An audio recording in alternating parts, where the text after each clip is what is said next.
Hey YouTube, Maddie's Daddy 12 here with another deck profile, and this one is going to be Infernoids. So this is the style that I've been playing here recently, and I've had quite a bit of success at my locals with this. However, the 2017 Mega 10s has came out, and the 2017 Mega Pack, it was in there, and some of the promos and stuff.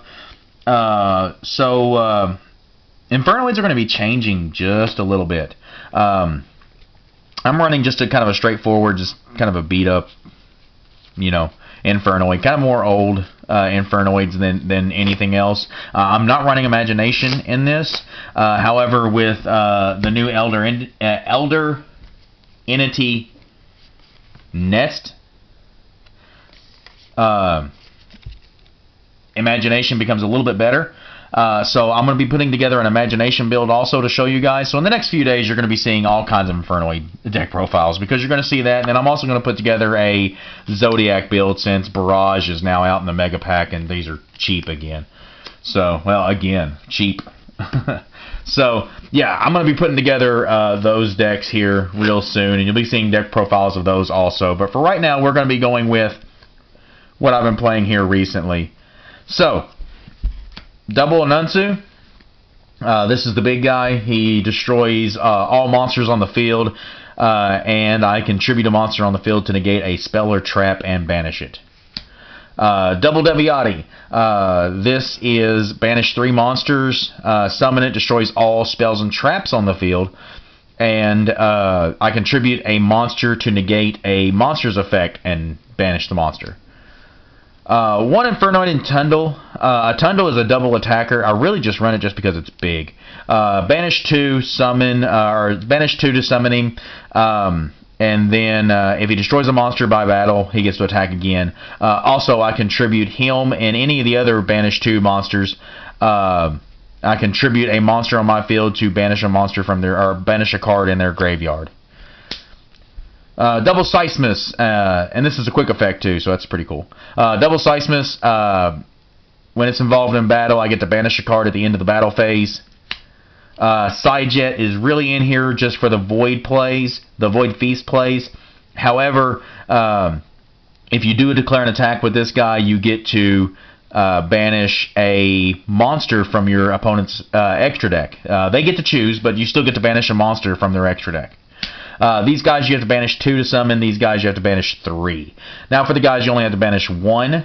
I play 3 Patrulia and 3 Hermedic. So I've seen some people that have been cutting these down to 2, whatever their preference may be.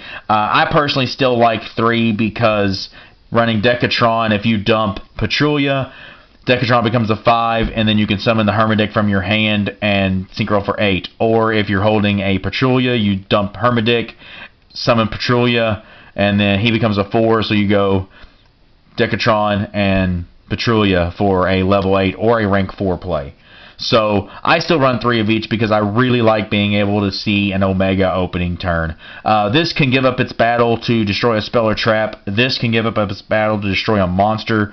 And also during your opponent's turn only, you contribute a monster during your to banish a card from their graveyard. So all of these have, well, all of these have DD Crow effects. Then for my normal summon, I play 3 Decatron. And of course, Decatron can become any of these. And with Void Feast, what you want to do is summon the Sidejet and double Decatron, dump a Deviati and an Anunsu, respectively. And now you have a beater and you can negate monster effects and spells and traps. That is all of the Infernoids that I play. And I actually feel like this is like the standard lineup for Infernoid monsters in most Infernoid decks. I play double Gofu. Right now, it seems like everybody's playing 3 Gofu in every deck they're playing. I'm only running 2 because it's already at 41 cards, and I'm trying not to make it any bigger than that. But Gofu's there for the Link plays. I can summon it, make a token into Link Spider, make 2 tokens into Proxy Dragon, and then make Gofu into Deco Talker. And it's free bodies that you get to make into Link monsters. The beauty of Link monsters is they're not levels or ranks, so they don't count towards any of your Infernoid stuff. So you still get to summon the monsters whenever you've got those on board. I play 2 Snow. Snow is, I mean, it's just really good. It could be at 3. I don't want to say it should be because, again, I'm already at 41 cards, and I really don't want to get any bigger than that. So, 2 seems to be working fine. Something also cool about Snow, like a lot of people have already talked about it. You get to summon Snow with an Infernoid, attack, then you can use the Infernoid's effect to tribute Snow to banish a card, and then activate Snow again and summon it back and attack again for another 1850. So that's pretty cool. In my build, I still play Raiden. A lot of people have cut this because you don't have instant fusion anymore. So like Norden and Raiden was awesome because it gave you a rank 4 or it gave you a level 8 synchro. But playing Raiden allows you to play charge, and that allows you to mill 5 cards immediately. 3 for the charge. You search Raiden, summon Raiden, and then you mill 2 more. And possibly 2 more at the end of the turn. So, but it's milled 5 cards immediately for playing Raiden, and hopefully you're milling your Infernoids or your Snow, and you're starting to make some plays happen. He's also a tuner, so that's always awesome. But yeah, so I play 2 Raiden. I also play 1 Thrasher. Now Thrasher's really cool just because it's that free special summon of a level 4. That paired with Decatron or Raiden gives you a rank 4 play or a level 8 play out the gate also. So just Thrasher's really good. And at that 21 beats, he's actually pretty good too. He can attack over quite a bit of stuff. Yeah, just his presence at a 21 body is still pretty rough. So yeah, I like playing Thrasher. I actually started playing Thrasher as an answer to Kieran. It was 2000 attack, so like you would summon the Thrasher, and then they would have to answer the Thrasher, because if not, you could just attack over the Kieran. Of course, it would go to their extra deck, and they'd just be able to pendule it back next time. But still, like, they just had to answer the 21 body, and like with the Kieran, did you really want me to special summon Thrasher and then use Kieran's effect to bounce Thrasher back to my hand and then just special summon it back again and to attack over it? So like you really had to do something about it. But anyway, Thrasher was really good, and I still like trying it out. 1 Maxi because Maxi's just awesome right now, and just always. 3 Vanquishment. I'm sorry, Vanishment. Yes, 3 Void Vanishment. It's just here to search Void Feast. That's its only purpose. 1 for 1 searches Decatron, summons Decatron, and then gets plays going. Reasoning and Monster Gate. So like I've got a lot of monsters in here that kind of conflict with Reasoning and Monster Gate. Like usually you don't want to see Reasoning and while you still have Max C in the deck, because the worst thing you want to do is activate Reasoning and summon Max C. But summoning your Raiden or your Snow is really, or your Decatrons, of course, is the target you really want. But what you really want to see out of all of it is just to be able to dump all of these. And I'm really not running what I feel like is enough monsters, enough Infernoid monsters to be able to just randomly dump them. So Monster Gate and Reasoning, you could go back and forth on it. I personally like them only because I haven't been burned by them yet. That's really the only reason why I keep playing them, is just because they haven't bit me in the butt yet. That is yet, because I mean I'm sure it's going to happen. Double Charge, of course, to search for the Raiden, and then Reinforcements of the Army. We'll search for Raiden or Thrasher. So that's a pretty cool little thing you can do. Of course, you start with Reinforcements and a Decatron in hand. You can search for the Thrasher, then normal summon the Decatron, dump the Hermedic, and now you have another play there. Of course, charge, milling the cards, so that's always sweet. Then to round out my spells, I play Board Wipes, and I play plenty of them. Double Dark Hole and Raigeki. So, let's move on to the traps. Now, my traps are a little different than most. A lot of people just play the Void Feast, and that's it. I only play 2. You get to search it with the Void spells, so you really don't need to play more than that, because you play more copies so you can see it, but this is a card that you can search, so you really don't need more copies. So, and it always sucks whenever you see this in your opening hand and no other Void spell or trap. So, what makes my lineup a little different is I play Warning and Strike. And this is strictly because of my local. This normally would have been 2 main decked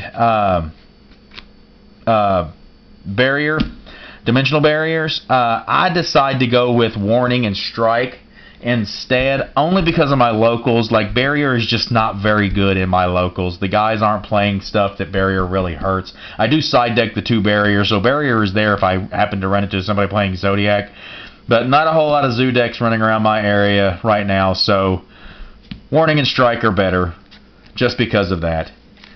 That is the main deck. Now let's go into the extra deck, and of course you've got to have an awesome token whenever you go into an extra deck. 1 Link Spider, you make that off of the GoFu tokens. 1 Proxy Dragon, just came out in the 10s. So what's really cool about this, and normally this would be a 2nd Link Spider, because you can make this out of the 2 GoFu tokens, and then you still have the GoFu in order to go into Deco Talker. But what's really cool about these 2 together is with GoFu, you can now go 1 token into Link Spider, and then use the GoFu and the other token to go into Proxy Dragon, and now you have 2 spots available to you to summon from your extra deck, along with the 2,400 bodies, or the 2,400 worth of attack already on board, and neither one of them have any levels or ranks, so neither one of them count towards your Infernoid count either. So it's just a quick way to put 2,400 on board. And then, of course, I play 2 Deco Talkers. 1 GoFu turns into Deco Talkers. And then just other plays are just available with Deco Talker. And Deco Talker gets so big so fast. Just no other way around it. Like, he can get so big so fast. I play 2 Omega. This is something some people only play 1 of unless they're playing the Imagination build and sending this off of Tierra. I personally have still found that I have the ability to make multiple Omegas, and then of course I'll make one and then just banish it to take a card, and then I'll make another, and then they just keep coming back, and you can keep banishing them to open up your levels so that you can take more cards and put more damage on board. 1 Scarlet Red Dragon Archfiend, blows up all special summon monsters and burns and stays at 3,000 attack. Stardust Spark Dragon, this is probably going to get dropped at some point, but for right now, Stardust Spark Dragon is really cool. He's also really cool because there's some really cool interactions with him and Seismus.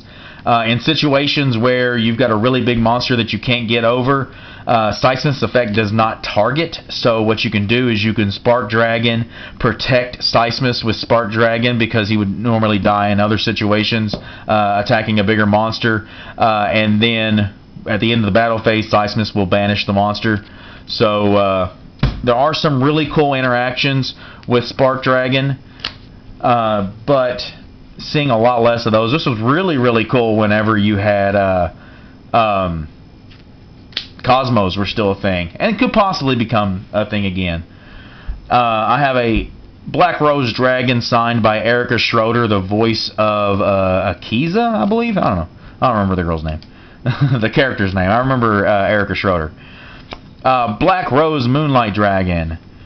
Red Eyes Flare Metal Dragon. You make this off of Seismus and usually one of these 2 guys. Really good. I like ending games with him because you'll attack and end like with 1,000 life points left, and then you make Flared Metal, and they're just like, I can't play anything because I got to take 500 damage. Abyss Dweller is important.